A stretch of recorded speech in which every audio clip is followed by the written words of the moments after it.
2026 yang tengah berlangsung saat ini membawa berkah tersendiri bagi para pemilik kafe dan pelaku UMKM. Para pelaku usaha mengaku pendapatan mereka meningkat signifikan dibandingkan sebelum adanya kegiatan nonton bareng Piala Dunia tersebut.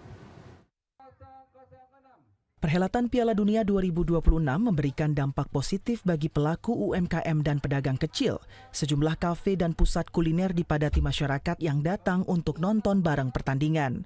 Para pelaku usaha mengaku pendapatan mereka meningkat cukup signifikan selama Piala Dunia berlangsung. Penjualan makanan, minuman, dan aneka cemilan turut meningkat seiring ramainya pengunjung.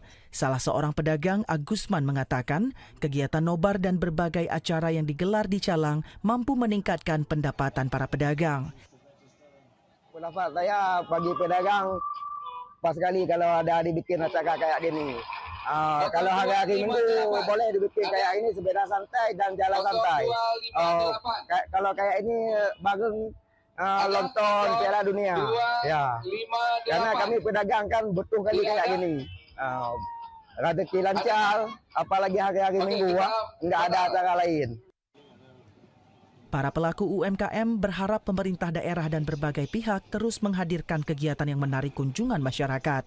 Selain menjadi sarana hiburan dan mempererat kebersamaan, kegiatan tersebut dinilai mampu mendorong pertumbuhan ekonomi lokal melalui peningkatan omset pedagang.